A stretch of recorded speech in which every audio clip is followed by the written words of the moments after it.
So it's my great honor to introduce my dear friend, Dr. Jim Brugarolas from UT Southwestern. Dr. Brugarolas is currently the Sherry Wigney Crow Cancer Research Endowed Chair. He received his medical degree from the University of Navarra in Spain, and then his PhD degree at MIT and trained with Dr. Tanner Jacks.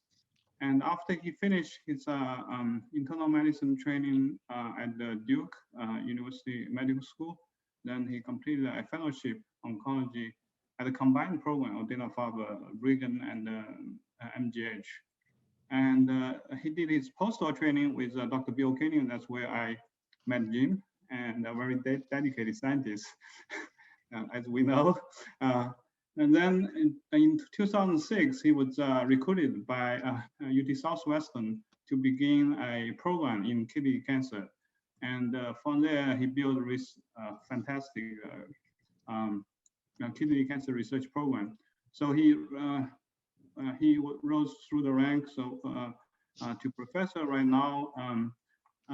He has an amazing research program where covers many different areas of kidney cancer research, including molecular genetics, signaling pathway, drug identification, clinical trial, and animal models. And just to mention a couple of his findings. One, he identified BAP1 as one of the major mutated genes in renal cell carcinoma, and he established that HIF2 alpha as a target in renal cell carcinoma. It's published an amazing Nature paper back in 2016, and more recently he moved this into the phase 1 clinical trial for the first-in-class HIF2 alpha inhibitor. And he's a well-recognized leader in the field, as mentioned, and he's currently the founding director of the kidney cancer program at UT Southwestern. And this is supported by one of the only 2 kidney cancer sports in the country. And right now, this program has about 30 physicians and more than 100 affiliate laboratories. And he also established, actually, if any of you are applying for kidney cancer program grant from CDMRP or DOD, and he is the one who actually funded that program.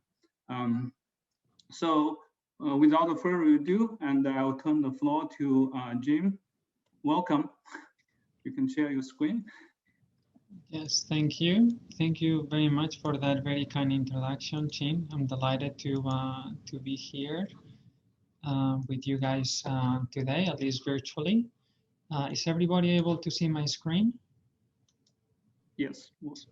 Yes, full screen as well. Yeah. Okay. Terrific. I had wonderful meetings this morning. I was relating to some of the people that I met with. I was on your Cancer Center site visit a few years ago, and I felt like I learned a lot. So without further ado, I'm going to get started. So I'm going to talk to you today about the crossroads of epigenetics and angiogenesis targeting the undruggable. These are my disclosures, some research funding from Peloton Therapeutics, Genentech, and Arrowhead, advisory board for this is not really relevant, and then some patent applications related to our work on HIF2. So kidney cancer is it's diagnosed in over 70,000 individuals in the US every year. Approximately 2/3 of the patients present with localized disease, and the typical symptoms of feeling a mass and having some discomfort and blood in the urine are infrequently seen. Most cases, this is an incidental finding that gets picked up on a CAT scan for a different reason. In the more advanced stages, kidney cancer metastasizes frequently to the lung, also to the bone, and this is a particularly problematic site of metastasis because, as you can see here, the tumor can erode the cortex, which is this thin, white section of the femur, for those that are not clinicians.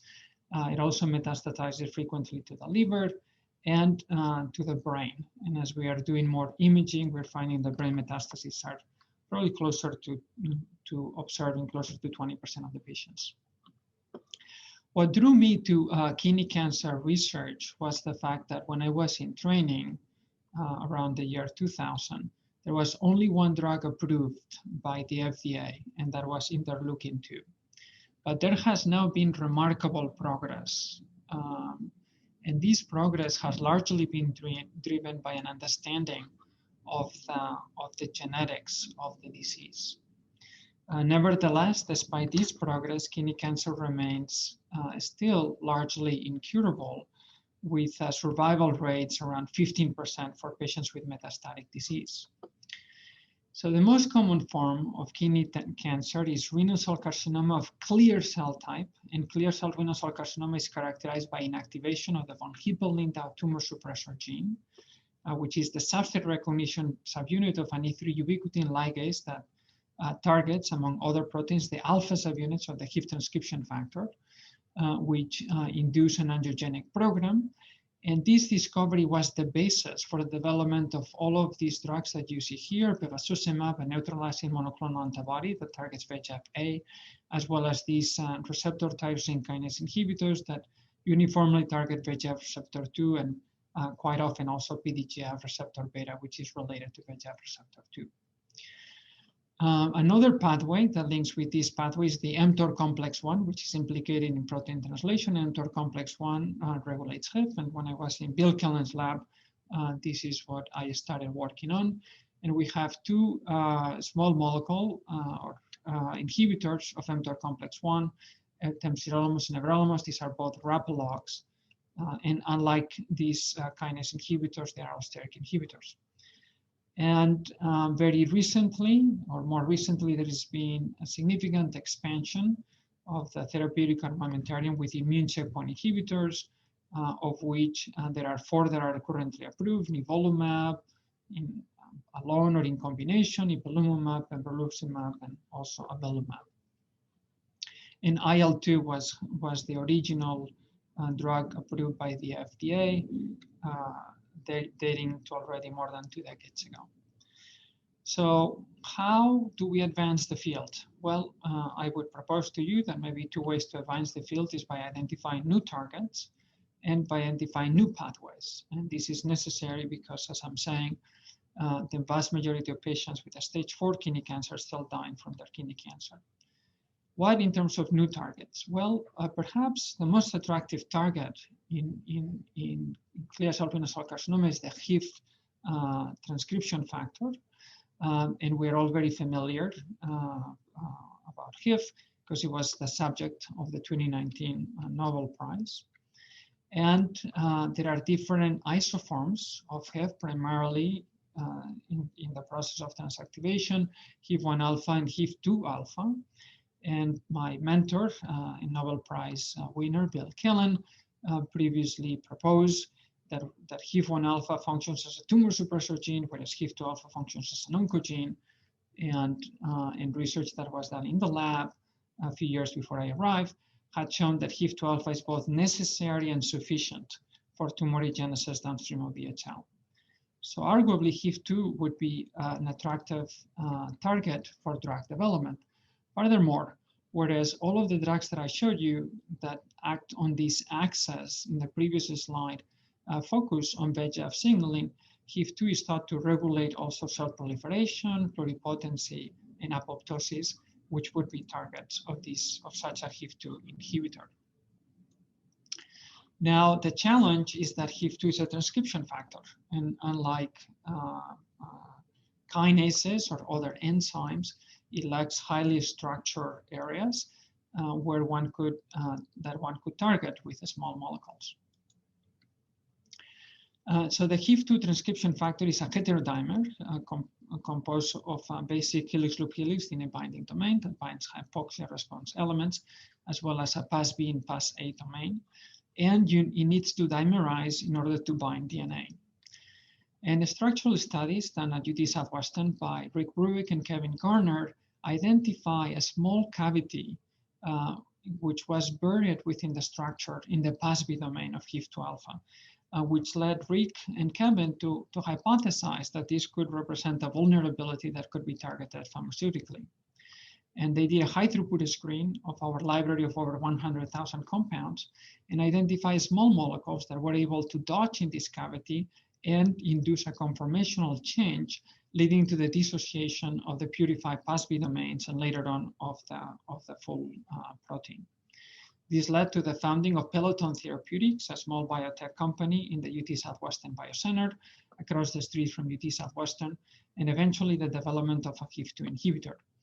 So this drug, and I'm showing you here the structure of the research compound, which is very similar to the clinical compound, would be predicted to bind to the PASB domain of HIF2 alpha, induce a conformational change dissociated from HIF1 beta, and that should result in an inhibition of transcription. To evaluate this strategy, we leverage our tumor graph platform. So over the years, we built a large tumor graph platform where we systematically take tumors from patients and implant them orthotopically in mice. And you can see here an example of a tumor growing or just implanted under the kidney of the mouse. And this is what it looks like. It's a human renal cell carcinoma in the mouse.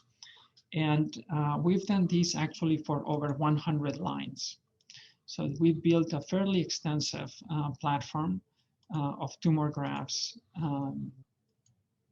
that we are utilizing. We have previously shown that these tumor grafts reproduce the histological appearance, the gene expression, the mutations, the copy number alterations, and treatment responsiveness. And by unsupervised gene expression analysis, we can show that the tumors in the mice cluster with a tumor with the corresponding patient more often than any tumor from one patient clusters with another patient, suggesting that the exquisite identity as determined by gene expression of these tumors is preserved in this model. So we use this platform to evaluate these HIF2 inhibitors. I'm going to show you here one example of what things look like. This is a tumor from a patient, and we don't cheat. As I tell the students, we allow the tumors to grow to about 300 cubic millimeters, and then the patients get treated. And we also do pharmacokinetic analysis to adjust the dosing of the drugs to what we see in patients, as was the case here for sunitinib. So you have here the case of a patient whose tumor is exponentially growing. Treated with sunitinib, the tumor becomes static. And then with a HIF2 inhibitor, we actually see some regression. So we did a pharma type or a pharma scale experiment with over 250 mice from 22 independently derived tumor graft lines, including 18 clear cell renal cell carcinomas. And we essentially found that the drug was effective in about 50% of the clear cell renal cell carcinomas, as is shown here. You can see the effect of the drug in red. And this applies to tumors that are also resistant to sunitinib, which is one such VEGF receptor 2 inhibitor. In the context of tumors that were non-clear cell, we did not see any good responses. In fact, all of these were either intermediate or resistant. But overall, for clear cell renal cell carcinomas, 50% of the tumor graft lines, and there was clear evidence of activity of this HIF2 inhibitor. This HIF2 inhibitor was more active than the VEGF receptor inhibitor sunitinib, and it was also better tolerated. Whereas mice treated with the sunitinib, as happens often with patients lost weight, mice treated with this HIF2 inhibitor did not. We did see, however, that these mice develop anemia, as you can see here, which was not the case with the VEGF receptor 2 inhibitor. However, we were not discouraged by these results because this was anemia associated with reduced production. And in fact, as it turns out, erythropoietin, which is the hormone that regulates the production of red blood cells, is regulated by HIF2. So this was in fact an on-target effect of the HIF2 inhibitor, where we observed downregulation of erythropoietin with an anemia of reduced production. Depicted here are tumors from mice treated with vehicle of the HIF2 inhibitor. In green are sensitive lines, in red are resistant lines. You can see the tumors are significantly smaller. They are also paler. In an FLT PET, we can see that treatment with a HIF2 inhibitor blocks thymidine incorporation. And histologically, we can see a decrease in Ki67, a marker of cell proliferation, as well as a substantial decrease in vascular areas.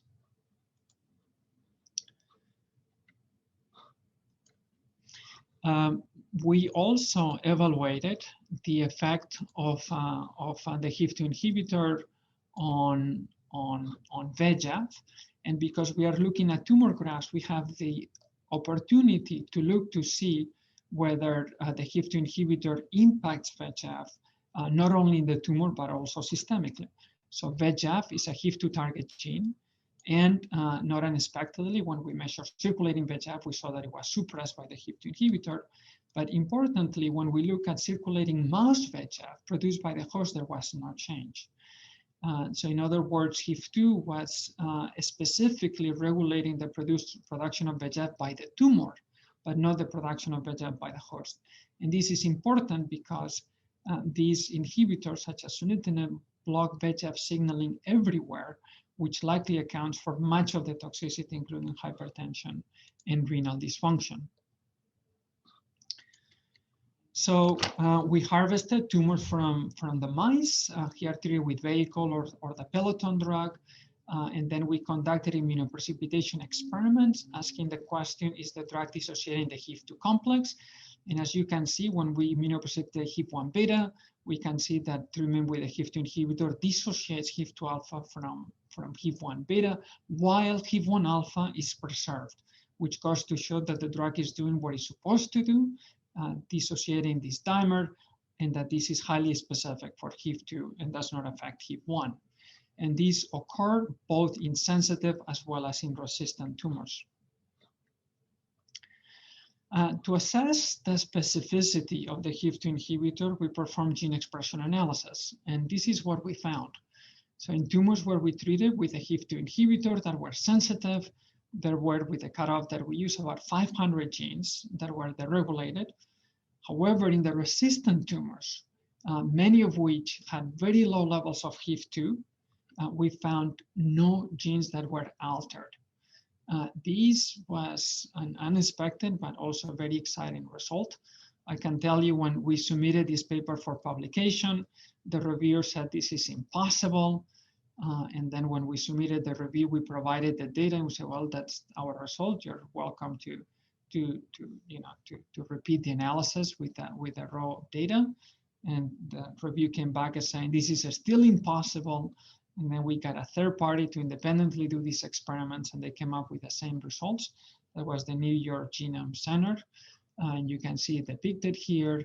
Bottom line, this drug, which is in a way a designer drug, is highly specific, and in tumors that are resistant or that express low levels of HIF2, we don't see any changes. I'm going to go through these very quickly, but suffice to say that in the sensitive tumors, we see downregulation of the HIF target genes depicted here, and this is not the case in the resistant tumors. As I have already mentioned, one of the things that distinguishes the sensitive from the resistant tumors are the levels of HIF2 alpha. You can see this beautiful nuclear stain here for these tumors that are sensitive in green, and significantly lower levels in these tumors that are resistant, and in some cases higher levels of HIF1 alpha. And this is quantitated here. So sensitive tumors tend to have high expression of HIF2 alpha, whereas resistance have low expression of HIF2 alpha. You can also see it here by Western blot. In green, you have the sensitive tumors, and in red, you have the resistant tumors, and there are the occasional outliers. And this is, interestingly, also the case at the mRNA level, where HIF2 alpha message is significantly decreased in resistant tumors compared to the sensitive tumors. So, so far I've shown you that this HIF2 inhibitor is highly specific. It has activity against 50% of the clear cell renal cell carcinomas. It induces dissociation of the HIF2 complex. We were interested in asking the question whether resistance would develop. To assess this question, we took sensitive tumors that we treated with a HIF2 inhibitor for prolonged periods of time, as you can see here, for about 6 months, and we allowed these tumors to get quite large to convince ourselves that this was indeed acquired resistance. When we performed immunoprecipitation experiments, we could see that in the resistant tumors that the dimer had reformed as opposed to the sensitive tumors. And then when we did sequencing analysis of these tumors, we found, but only in one of the tumors, a mutation in HIF2 alpha. In the other tumor, there was no such a mutation. And whenever I'm doing these presentations physically present, I would ask the audience, okay, so what do you think is going on? So these are resistant tumor, the dimer has reformed, but there are no mutations in HIF2 alpha. And smart students will tell me, well, maybe the mutation is in HIF1 beta, and that was exactly the case. So the other tumor, as you can see here by this bidirectional Sanger sequencing, had a mutation in this nucleotide, which resulted in a substitution of this phenylalanine for a leucine. And interestingly enough, these phenylalanine residues at the interface between the HIF1 beta and the HIF2 alpha subunits, where you may imagine that substitution for a less bulky residue may change the affinity or could potentially accommodate drug-bound HIF2 alpha. This mutation in HIF2 alpha is this glycine residue here, which is in the binding pocket, and substitution for a glutamate interferes directly with drug binding. This would be a gatekeeper type of mutation. So this work set the foundation for studies in humans. This is the paper from the phase 1 clinical trial. Kevin Corney is one of my colleagues, and we were the leading accruing institution to this phase 1 clinical trial. And we also had a companion protocol that I will also be telling you about. This trial enrolled 51 patients. Most of them were heavily pretreated, having been treated with 4 or 5 prior lines of therapy. In phase 1 trials, we are obviously concerned about toxicity. And as in the tumor graft models, we saw anemia, which we think it's at least in part an on-target toxicity from EPO depletion. And I'm not going to show you this data, but EPO levels were reduced in treated patients. And we also saw hypoxia. And some of you who may work on the field, you may have seen the paper from Radcliffe recently showing that this is likely the case because the carotid body that regulates ventilation affects its function through HIF2, which is obviously being disrupted. Importantly, this was not, for the most part, clinically significant, but both of these are on-target side effects. In this cohort of patients, there were 13 patients that were on a study for over a year. And note that this includes patients that were treated with very low doses of the HIF2 inhibitor in the context of this phase 1 trial. There was 1 complete response. There were 6 partial responses, and a number of patients, as I mentioned, that were on treatment for over a year, including several patients of mine. We had a companion protocol that sought to validate the mechanism of action of the HIF2 inhibitor and also ask questions about resistance now in humans. So I'm showing you here biopsies, pre-treatment and on-treatment from 2 patients on the trial. And this is a proximity ligation assay where we're looking at HIF2 alpha, HIF1 beta complexes.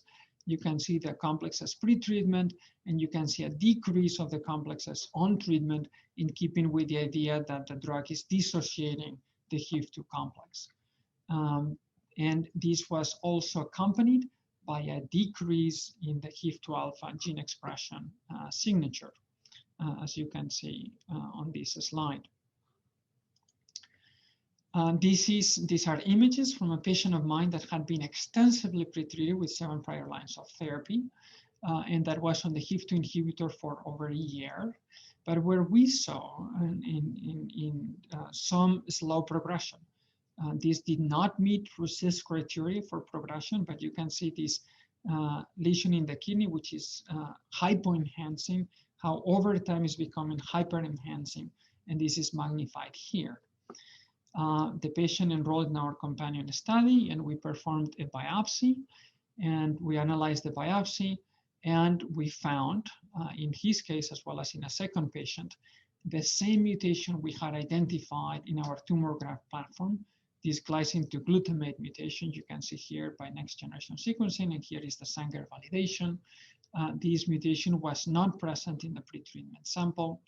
And as expected, we found that in the progression biopsy, while the patient was on the inhibitor, there was no change in the number of HIF2 complexes.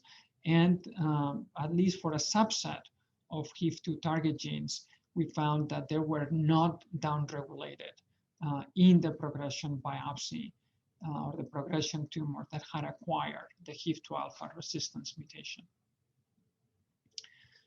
Not unexpectedly, when we tested the two mutations in cells in culture, we found that whereas the inhibitor is able to dissociate the HIF2 complexes, here is a flag HIF1 beta IP and HIF2 alpha, that is HA-tag, in the presence of a resistant subunit or a mutant subunit of HIF2 alpha or a mutant subunit of HIF1 beta, or both, the complex was preserved. So this is in keeping with the notion that these mutations are sufficient to block the dissociation of the HIF2 complex by the inhibitor. So I'm going to conclude this first section of the talk, and these are my conclusion points, which I'm going to go through briefly. So we think this data shows that HIF2 is a valid target in clear cell renal cell carcinomas, and in fact, I would argue that it shows that HIF2 is the first core dependency in kidney cancer. HIF2 inhibitors effectively and specifically dissociate the HIF2 complex, both in tumor grafts and in patients. They downregulate HIF2 target gene expression and tumor-produced VEGF, and they are safe and abrogate tumor growth in 50% of human clear cell renal cell carcinoma tumor grafts, and it's about a similar rate in patients, and they have activity against tumors that are resistant to sunitinib. Primary resistance occurs. I did not show you this data, but also among VHL deficient tumors. I showed you data, and this is borne out in the clinic as well, that these HIF2 inhibitors are better tolerated than tyrosine kinase inhibitors, and that unfortunately, as is the case for most targeted therapies, acquired resistance does develop in association with gatekeeper and other mutations. Now, this program has gone forward. Peloton was bought by Merck, and you may have seen in the news, if you're in the field, that the FDA has agreed to do a priority review of the second generation HIF2 inhibitor, which is called MK6482. And this is specifically in the context of patients that have von Hippel-Lindau syndrome. These are patients that have a germline mutation in the von Hippel-Lindau gene and are predisposed to kidney cancer development at early age, and typically multiple tumors in each kidney. This is the latest report of the phase 2 study. This is a study that was presented by Ram Srinivasan at ESMO, and it's a study that we have not taken part in. It's a phase 2 trial of 61 patients with VHL that had measurable disease that was not previously treated. We are not focusing on metastatic disease, but rather on the treatment of tumors in the kidney, which require frequent surgery. The patients were treated with a HIF2 inhibitor at the preset dose from the phase 1 trial. And the primary endpoint is to look at the efficacy of the inhibitor in the control of renal cell carcinoma. So looking at the overall response rate of VHL-associated kidney tumors. These are the results to date of the study. There was an overall response rate of 36%, and these were partial responses. But importantly, over 90% of the patients saw a decrease in the size of their kidney tumors. There is currently no therapy approved for these patients, and this HIF2 inhibitor may become the first such drug to get FDA approval in this context. The benefit was durable, as you can see here, a duration of response that was not reached with many patients exceeding now 4 months on treatment. There is also a phase 3 trial comparing the Merck 6482 drug to everolimus. This is an open label randomized controlled study evaluating second to third line patients after progression on immune checkpoint inhibitors and VEGF targeted therapy. It seeks to accrue 700 patients. It's an international study. I apologize for the typo here. Patients are randomized to the Merck drug or everolimus. These are generally broad eligibility criteria, obviously focusing on clear cell renal cell carcinoma. Patients are excluded if they have hypoxia for obvious reasons, have been treated with an mTOR inhibitor, or they have brain metastases. Primary endpoints, a dual endpoint of progression-free and overall survival. And here you have the secondary endpoints. And data from this trial has not been reported yet. So I'm going to now go back to my original slide about how we are going to advance the field. So I submitted to you that one possibility is to focus on new targets, and another possibility might be to focus on new pathways. And I'm going to show you that clear cell renal cell carcinoma, as we might expect, is not one tumor type. In fact, we think it's at least 4 different tumor types. Our lab discovered mutations in BAP1 in clear cell renal cell carcinoma. And we also found that tumors that have BAP1 mutations tend not to have mutations in PBRM1. And by looking at outcomes, we determined that, consistent with our pathological analysis that showed that BAP1 tumors tended to be of high grade, and also our discovery that PBRM1 mutant tumors tend to be low grade, the genotype affects survival. So this is a paper from Mike Stratton and Ander Futrell reporting the discovery of PBRM1 mutations in clear cell renal cell carcinoma. This is the second most commonly mutated gene in clear cell cancer. PBRM1 is a 2-hit tumor suppressor gene. It's located on chromosome 3p, which is where the VHL gene is located. It encodes BAF180, which is a component of a nucleosome remodeling complex, and is thought to regulate DNA packing and accessibility, and of course, gene expression. We discovered mutations in BAP1. BAP1 is mutated at significantly lower frequency, about 15%. Like PBRM1 and VHL is a 2-hit tumor suppressor gene, and like both of those genes is also located on 3p. BAP1 is a nuclear ubiquitinase implicated in a variety of functions, and BAP1 mutant tumors tend to be of high grade, and we think associated with mTOR complex 1 activation.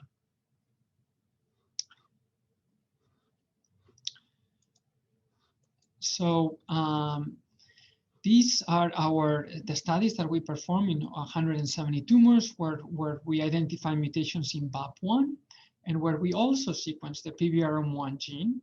And interestingly enough, we found that, of course, PBRM1 was mutated at a lot greater frequency than BAP1. But what was striking about this data was how few tumors had mutations in both BAP1 and PBRM1. We would have expected a significantly larger number of tumors with mutations in both. And when we ran the statistics, this was highly statistically significant, suggesting that mutations in BAP1 and PBRM1 tended to anti-correlate in tumors. We expanded this to a meta-analysis that included data from the Beijing Genome Institute, Memorial Sloan Kettering, and the TCGA. And in every instance, we found that there was an underrepresentation of double mutant tumors compared to the expected frequency, which would be the product of the frequency of the PBRM1 and BAP1 mutations, again, suggesting that these tumors anti-correlate, these mutations in these tumor suppressor genes, for reasons we even today don't understand, anti-correlate in clear cell renal cell carcinoma. We think that this provides a foundation for a molecular genetic classification, suggesting that you either branch in a BAP1 direction or in a PBRM1 direction. And as I mentioned, we discovered that BAP1 deficient tumors tended to be of high grade, and PRM1 deficient tumors tended to be of low grade, something that had escaped the group of Mike Stratton and Andy Futrell. It's notable that BAP1 and PRM1 are located in the same short arm of chromosome 3, along with the VHL gene, which is telomeric, and in an area that is very frequently deleted in sporadic as well as familial kidney cancer. So this led us to propose this adapted model of clear cell renal cell carcinoma. So we think the cancer begins with loss of 3P. This is data from Sandra Turajilic. And following loss of 3P, there is mutation, an intragenic mutation of the VHL gene, which is the only truncal mutation event seen in work by Gerlinger and Mike Stratton and the Swanton group. And we think that following this, you may have a mutation in PRM1, and that leads to low-grade tumors, or you may have a mutation in BAP1, and that leads to high-grade tumors. So to test the impact on patient outcomes, we look at the series of patients that we had done genotyping for, BAP1 and PRM1 at UT Southwestern. And interestingly enough, we found that patients whose tumors have mutations in PRM1 had a significantly better overall survival than patients whose tumors have mutations in BAP1 with a hazard ratio that approaches 3. Of course, we sought a second cohort, and we found that this was also the case for the TCGA with a very similar hazard ratio of 2.8. In keeping with the notion that these higher grade BAP1 deficient tumors are also impacting patient survival. Wanting to expand these results and considering that BAP1 and PRM1 are tumor suppressor proteins, we sought to develop an immunohistochemistry test that we could use to expand analysis by not having to do gene sequencing. We validated such a test in our sequence cohort, and we found that there was a very good correlation between mutations and loss of the protein. There were 2 exceptions, and not unexpectedly, these were 2 tumors that had point mutations in the BAP1 protein.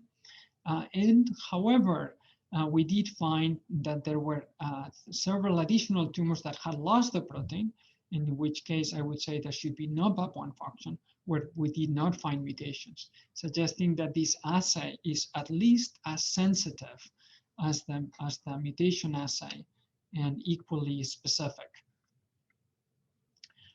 Leveraging this immunohistochemistry test, we partnered with Mayo Clinic, and we obtained slides from their registry over 1,300 patients, and we performed immunohistochemistry. And similar to our previous results, we found that tumors that had BAP1 were associated with significantly better, in this case, kidney cancer-specific survival, again with a hazard ratio of 3. We went through the same process with polybromo-1, developing an assay for the corresponding protein. And importantly, this assay allows us now to distinguish tumors that are heterogeneously mutated in BAP1 and PRM1, but perhaps in different areas, from tumors that are homogeneously mutated. And you can see an example here. So this tumor on the top would be a tumor that by sequencing would be seen as BAP1 mutant and PRM1 mutant. But in reality, it's a heterogeneous tumor that has a BAP1 mutant component. You can see here the tumor cells, which are the large nuclei, are blue. They are not brown, but here they are brown. And it has a PRM1 mutant component, which are the tumor cells here in blue. So it's a tumor that has an area that has lost BAP1 and an area that has lost PRM1. But by sequencing, you would see a BAP1 mutation, a PRM1 mutation, and you would conclude it's a double mutant tumor. And in reality, it's a heterogeneously mutated tumor. By immunohistochemistry, we can, however, identify tumors like this one, where you can see the positive stroma, but you can see the cancer cells are negative. And the same thing here for PRM1, you can see the positive stroma, but you can see negativity in the cancer cells. So using this platform, we evaluated the Mayo cohort with over 1,000 samples. And these stratified patients according to genotype into those that were wild type, PRM1 deficient, BAP1 deficient, and double mutant. And as seen previously, the BAP1 deficient tumors were associated with worse kidney cancer specific survival, than the PVRM1 deficient or the wild type tumors. We wanted to revisit it and this notion that BAP1 and PVRM1 anti-correlate and took advantage of the larger numbers. And we were delighted to see that the frequency of observed tumors was significantly lower than the frequency of double mutant tumors, in keeping with the idea that mutations in these genes tend to anti-correlate in patients. So I've shown you so far data with BAP1 and PVRM1, but there is another tumor suppressor gene that others discovered to be mutated in kidney cancer, SETD2, that is also on chromosome 3p. And we had performed analysis when we were looking at for synergy or anti-correlation, looking at SETD2, and we found that whereas tumors with mutations in BAP1 and PVRM1 tend to anti-correlate, mutations in PVRM1 and SETD2 tend to be observed together at a frequency higher than expected by chance alone, as shown in this meta-analysis here, with an odds ratio of 2.1. We developed an assay to look at SETD2. SETD2 is an H3K36 trimethylating enzyme, and the assay that we developed is an immunohistochemistry assay, scoring for this methylation mark. And SETD2 is the only enzyme that is known to trimethylate histone H3 at this particular lysine residue. And we found that tumors that were PVRM1 deficient that also had mutations in SETD2 tended to have significantly worse survival than tumors that only had loss of PVRM1. So this has led us to propose a model where these low-grade tumors, through the acquisition of SETD2 with which PVRM1 cooperates, they can become more aggressive tumors. Now, might these data also explain why VHL heterozygous patients develop kidney cancer but not VHL heterozygous mice?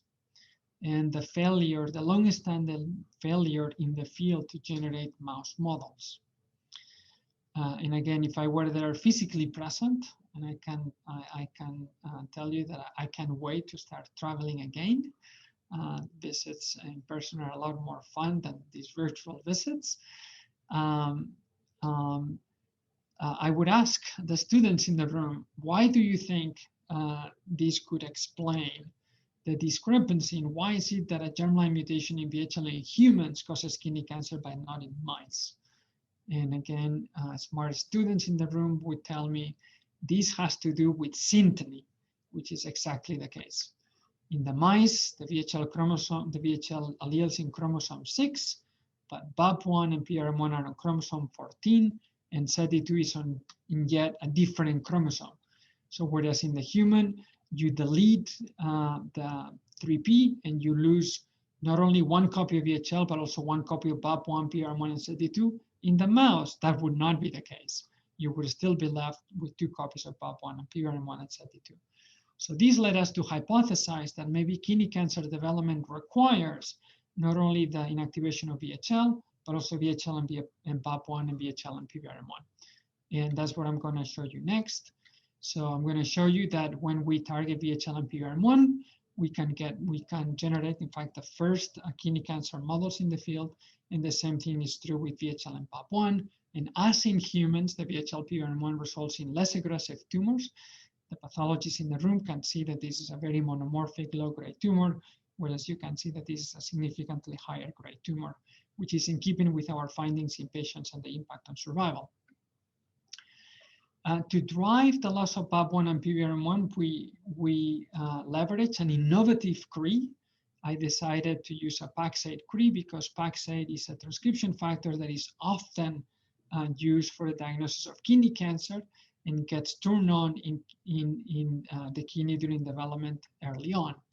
So PAX8 is typically overexpressed in the majority of both PVRM1 and BAP1 deficient tumors, and by lineage tracing analysis, we can find that most cells in the kidney at some point during development have expressed PAX8, including cells in the proximal convoluted tubule. So this seemed like a good driver to try to generate these mouse models.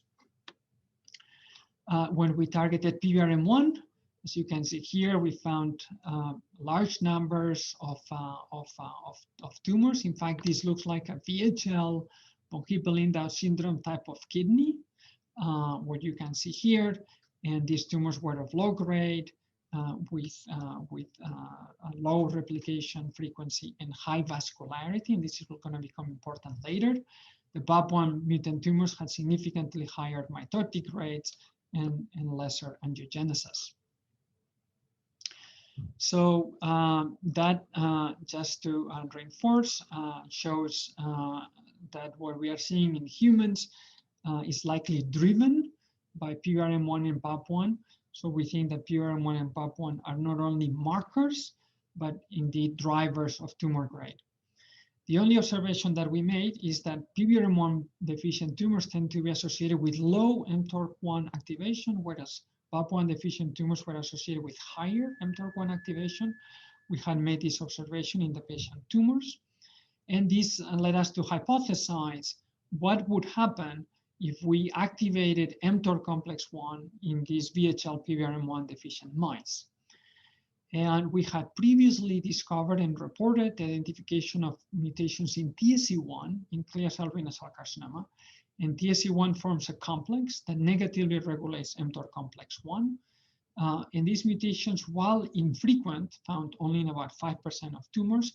And since then, mutations have been discovered in TSC2 and mTOR itself. They were frequently observed in the context of PVRM1 mutant tumors. So we crossed our VHL PVRM1 mice with a conditional TSC1 allele. And we found in these kidneys, as you can see here in this cross-section, multiple tumors.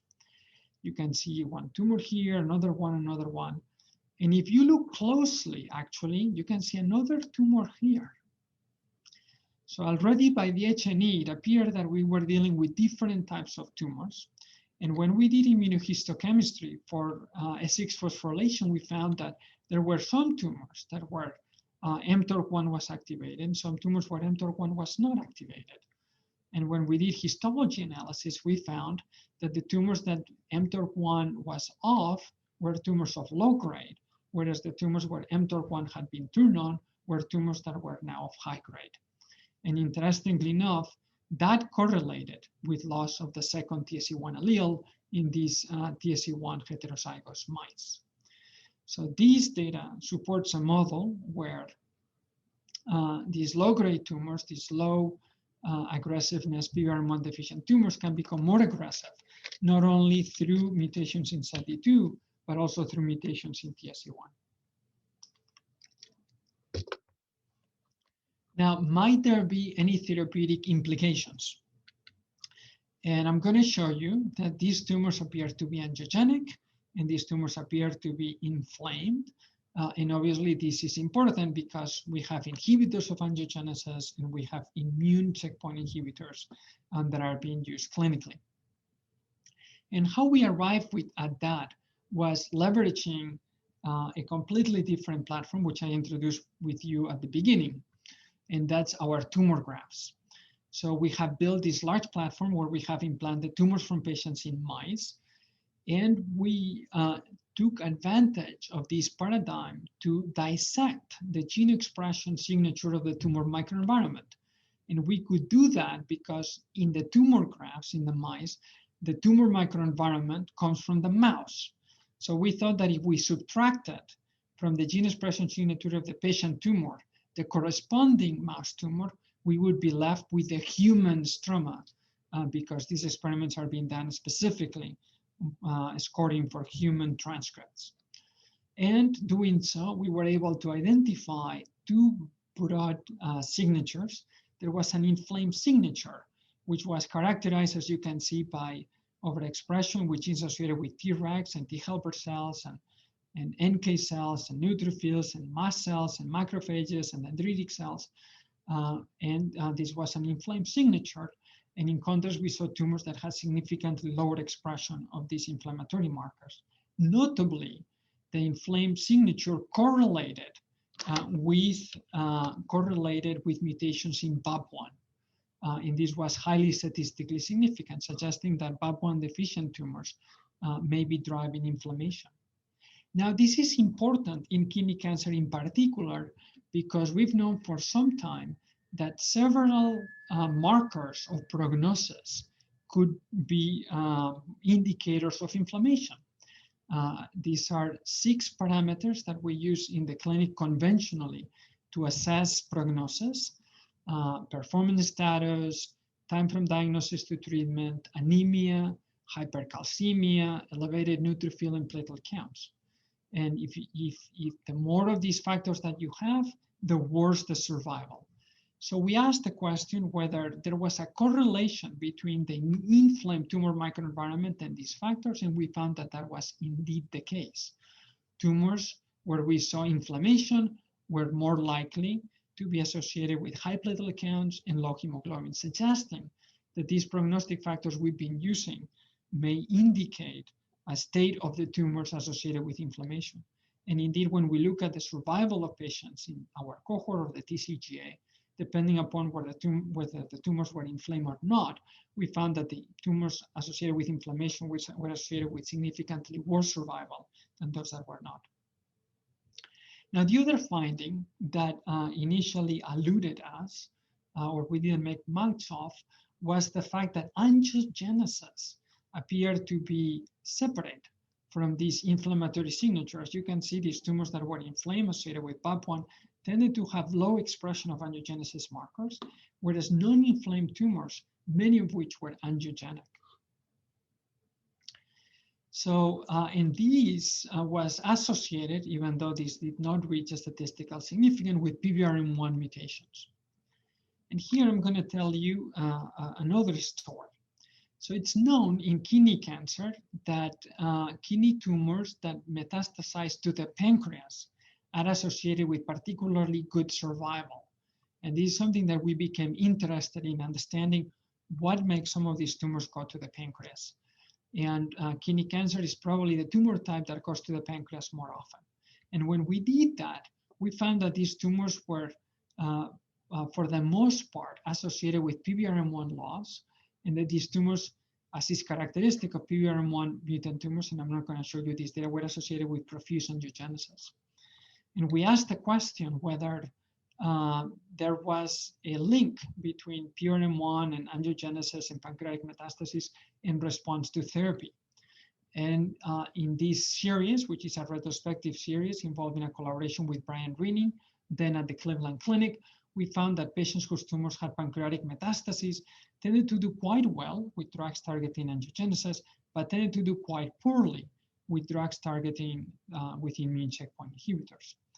So this has led us, and others also based on gene expression analysis, to propose a model where we think that these PRM1 deficient tumors, which are angiogenic, may be responsive to anti-angiogenic therapies, and these PAP1 deficient tumors, and in particular tumors that are inflamed, may be responsive to immune checkpoint inhibitors.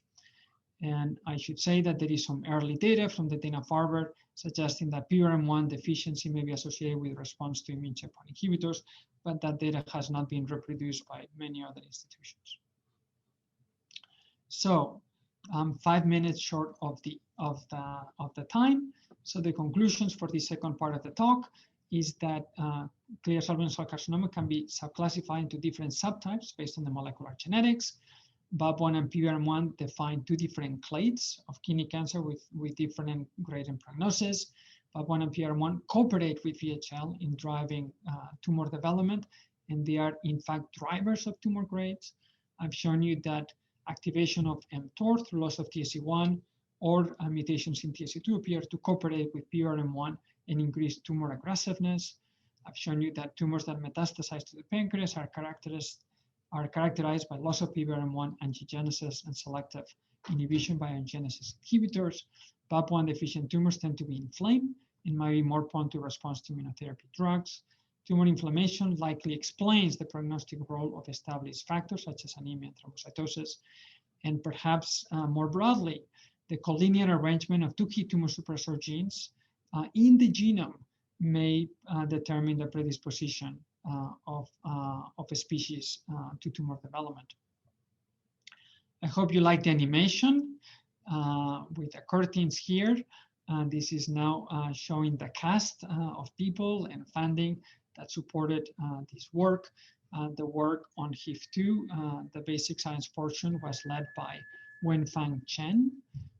The animal models, who was a postdoc in the lab, who's now back in China, with BAP1 and PRM1, that was work led primarily by Yifeng Gu and also Shanshan Wang. The BAP1 story was also led by a former postdoc in the laboratory, now with his own lab in Germany, Samuel Peña-López, and the tumor graph platform that we have available in the laboratory is maintained by Vanina, currently along with Olivia and Daisy and Jeffrey are very involved with histology core. I discuss our collaboration with Mayo Clinic, where we got samples and clinical information for our immunohistochemistry studies. We've also collaborated on the BAP1 project and genomic analysis with Genentech. These are our urologists on whom we depend for tissue and with whom we have an excellent relationship and a strong collaboration. Payal Kapoor is a key component of our research. She's done all of the pathological analysis in the patient tumors and in the mice. She originally discovered the link between BAP1 loss and high grade and PRM1 loss and low grade. This is our phase 1 team with Kevin Corney, who was the first author on the HIF2 clinical trial. And these are our funding sources. I'm in particular very grateful to CIPRED, which has been an important source of funding for the laboratory, and of course to NCI for our support. And just to conclude, if there are any graduating students that are looking for a postdoc, feel free to reach me out if you found this work appealing. Thank you all for your attention, and I'd be happy to take any questions. Okay, wonderful talk. I think time for a few questions. Mute yourself, or you can type into the chat. Hi, Chin. This is Don. I'm not a graduate student, but I found the work fascinating. I'd like to ask a question. All right, sure, absolutely. So a wonderful talk, really impressive results with your HIF compound. I'm curious to know, in studying the mechanism of response, is it all linked to VEGF pathway, or does the effect of the compound point to some other biological functions of HIF, like metabolic reprogramming, that might explain the greater depth of response when compared to sunitinib? Right. Excellent question. So a number of different issues. I think that HIF2 inhibitors may be more active compared to sunitinib or other TKIs because they target other effector pathways, as you mentioned, implicating cell proliferation and cell survival. There could be a role in metabolism, though the metabolic functions downstream of HIF are probably primarily driven by HIF1, which is not targeted by this HIF2 inhibitor. But I do think that there are other effector functions of HIF2 that are probably playing a role in tumorigenesis. And it's an area that we really don't quite understand. Yeah, hi, and thanks for wonderful talk. I have 2 questions. The first question is, in the clinically, we use the CA9, carbonic anhydrogenase 9, as a marker for the clear cell RCC. And CA9 was regulated by the VHL HIF pathway. So I'm wondering, have you checked your CA9 expression in your treated mice? We have checked CA9 expression in our GEM models, and we find that it is induced. I don't recall having checked it in our treated models specifically. You're wondering whether we see a downregulation of CA9 when we inhibit with a HIF2 inhibitor, correct? That's what you're wondering about? Yep. Yeah, I don't remember having checked that. Do you think targeted CA9 will be effective in the clear cell RCC? Well, as you know, there have been antibodies that have been developed to target CA9 that have been used primarily as an imaging reagent. I think it's something that could be explored. I think it's hard to tell what one might expect, but I think it would be, if you're going to target CA9 for treatment of any cancer type, kidney cancer would be the tumor type where you would want to do whether you would want to do that. Okay. Okay, my second question is regarding your PAX8 mice. So PAX8 is also expressed to the thyroid and also female organs. Have you? Yeah. So in your mice, you only see the tumor in the kidney. Correct. How do you explain for that? That may be because VHL, as you know, is mutated in kidney cancer, but it's not mutated in thyroid cancer or germ cell tumors. And BAP1 and PRM1 mutations alone may not be sufficient to drive tumorigenesis in those organs. So that could provide a potential explanation for why we see kidney tumors, but not tumors at the other sites, where we expect to see a recombination of VHL and the other genes. Okay, thank you. Sure. So there's a question in the chat by Fernando. Fernando, do you want to ask directly? Unmute yourself. I can read it too if you like, Ching. Yeah. So are there any other mutations on SWICE-NEF nucleosome remodeling complex components such as SMARCA4, ARID1A in kidney cancer? And the answer is yes, they are far less frequent than PBRM1. And for that reason, one would need very high numbers to see whether they are exclusive. I think we are able to assess exclusivity because PRM1 is mutating over 50% of the tumors and BAP1 15% of the tumors.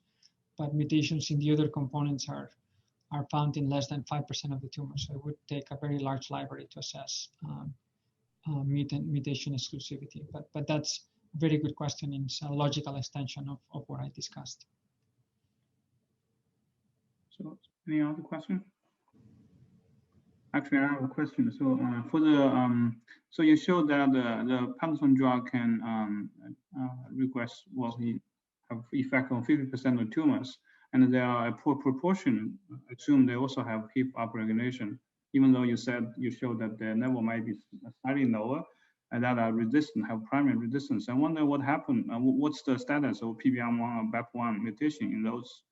I'm sorry, Chin, can I ask you to repeat the question? So you show that there's only 50% of tumors that are responsible to HIF2 inhibitor. So there's a proportion of those also have induced HIF2 alpha expression. Yeah. And I'm wondering whether those ones with primary resistance actually have preferred mutation in either PBR1 or BAP1 or TSC1. Thank you. Yes, thank you. So great question. And so the short answer is no. So I think there are a number of things that are interesting about that, right? The first is VHL mutant tumors that are HIF2 independent, suggesting that there are other effector functions downstream of VHL independently of HIF2, because as I show you, the drug dissociates the complex in both sensitive and resistant tumors, right? If the drug didn't dissociate the complex in resistant tumors, you would have an explanation, but we see dissociation. And the resistance, the primary resistance also correlates with lower levels of HIF2. And then the second point is the point that you bring, whether the other mutations may determine whether a tumor is sensitive or resistant besides VHL. And we did not find that. Bill had a paper and not in the context. So in other words, BAP1 and PBR1 mutations were not associated with HIF2 sensitivity. Bill had a paper where he argued that maybe p53 mutations, acquired mutations in p53, or maybe even pre-existing mutations would be associated with acquired resistance. And when we did in our companion trial, we did find an acquired p53 mutation in one of the patients, but it's unclear whether p53 would condition the sensitivity to the HIF2 inhibitors in that setting. So there is relatively little known about the determinants of HIF2 sensitivity. We identify, we submitted and have a patent on a potential biomarker gene expression signature, but made up, not surprisingly, of some HIF targets, but it's not clear. Okay, that's great. So it's 5 minutes past 1:30. So thank you again for your wonderful talk, and I'll catch up with you tomorrow. All right, thank you, Chin. I appreciate you guys spending the day with me. Take care. Bye. Bye.